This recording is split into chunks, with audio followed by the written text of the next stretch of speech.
I'm going to tell you a story. It's about Janet and her pet, Harry.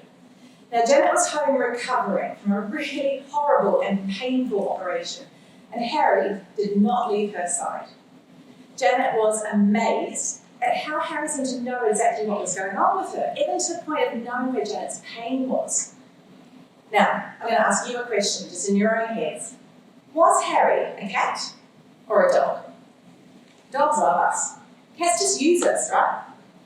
Well, I'm Karen, and I am a cat lady, so I wanted to know if that was true. Now, we live with millions of both of these species, but they are completely different animals. Dogs have descended from wolves, highly social species just like us, and they've had eons to develop social capabilities like empathy.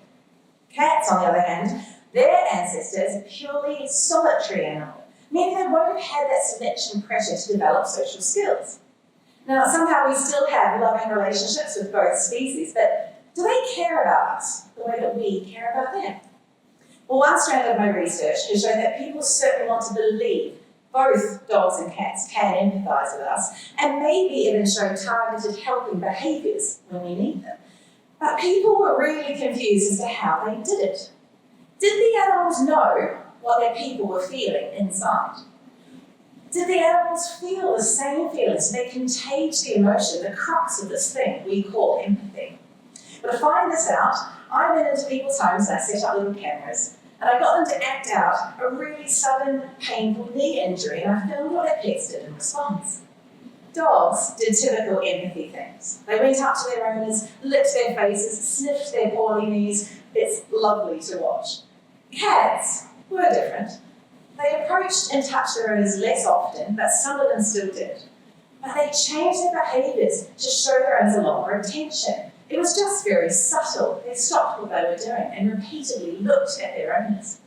So both species were affected by their owners' distress, but just in different ways. And this is really relevant because if we think about the millions of these animals that we use for social and emotional support in our homes, and the huge increase in how many of them we use during the COVID pandemic, well, if they can feel what we're feeling, if they're affected by our negative emotions, it raises questions about their welfare and maybe even the ethics of using them in this way. And maybe cats feel more for us than we like to give them credit for, and especially considering their solitary ancestor, if we should all be as amazed as Janet was at the actions of Harry, who obviously was a cat.